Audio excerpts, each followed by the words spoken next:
Hey guys, welcome back to Rachel Starkie Bookcase. It is episode 23. Yes, it is hot here. I apologise for the fan if it makes too much noise. Anyway, I am Rachel Starkie. I am a published author. I have 11 books on Amazon. Please check them out. They are available on KU. These are my bookcases. I have been collecting books since I was 18. I am now 33. Shocker, I know. Oh, sorry, that breeze on my back is very nice. So, if you've not been here before, welcome. I have decided to show off my bookcases, and from what I've been gathering, a load of people haven't seen some of the books I'm showing. So, plus, you're finding a new reads. So, the way this is done, I have a giant bowl of numbers. I made this bowl. I pick a number, I find the book, I read the book's blurb. If my brain in the next 6 episodes now goes funky, blame the heat. I am not a heat girl. So, today's number is 53. Trying to make sure you guys can see that, because there you go, 53. Which is bookcase A. We hardly ever get bookcase A, so this makes a nice change. Oh, and this is going to be a really easy one for me. So, we got 50.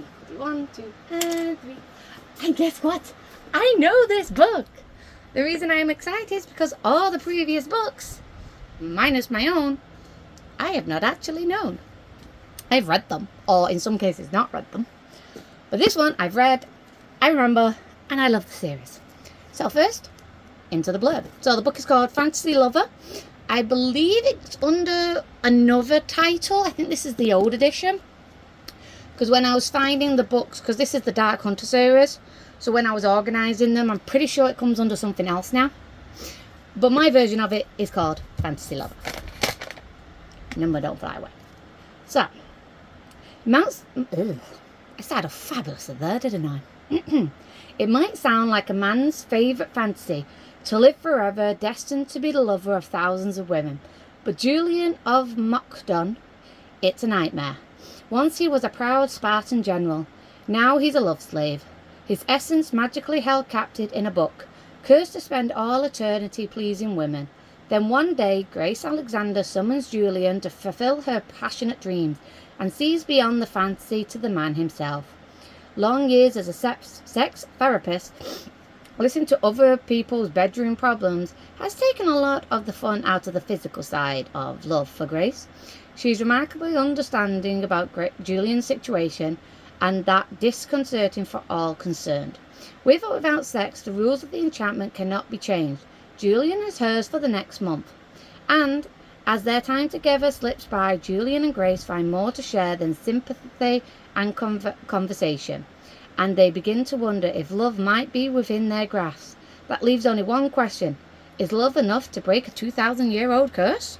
So, I really love this book. I love the whole series. The Dark Hunter series is amazing. I'm not even going to attempt to say her name. She's an amazing author. Check her out. The book's really good because it shows another side of things, of the fact that Julian is what every man would think is, oh, this is perfect, sex for life. But it goes to show that that's not always the case. Of what you fantasize may not be worth it in reality. So, it's weird.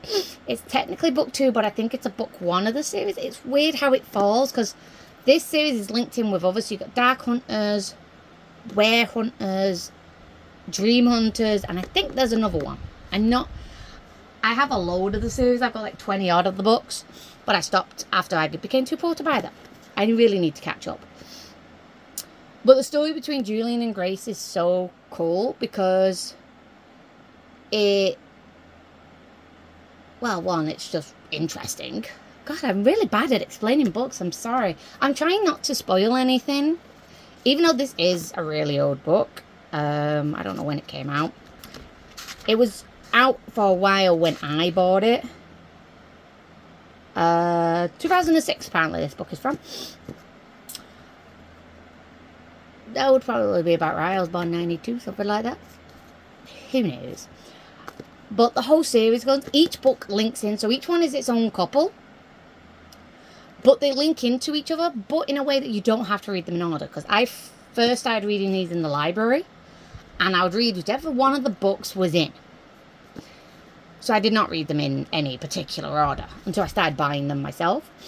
The characters do appear in, like, Julian does appear in other books in the series, but they're all the contained story. There is like an overall arch type theme, but the overall gist is you can read any in any order and you'll still fully understand the story. You just might be wondering, who the hell is that?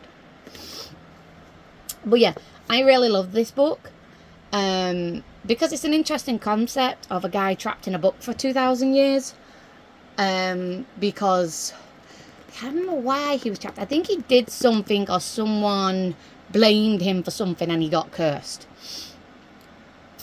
And the way they have to go about saving him is just interesting. Plus, there's the fact that this is a guy 2,000 years from the past, he was a Spartan general, and he's now living in the modern world. So watching him discover the modern world, because all the other people who summoned him basically kept him in the bedroom. So he never saw the world outside that, or their house, more or less. Where Grace basically let him come and, you know, she showed him the world. So yeah, this is a really good book. The series is amazing. I'm so glad I actually know a book. That could show you, these are one of the first ones I bought, and the series is that good that I actually remember them. I don't remember all the characters, I only remember the ones that are my favourites. But I'll get to them as I get to the books. So, this is all for this time. That is the book today, Fantasy Lover. Keep in mind, if you do go looking for it, it may be under another name now. I think it's called Julian's Story or something like that. I think it's got his name in it now. But anyway, hope you enjoyed today's episode. Please make sure you check out my own books. If you're in the UK, let me know how you're coping with the sun. I'm not coping. I'm not coping at all. And yeah, see you all next time. Bye for now, guys.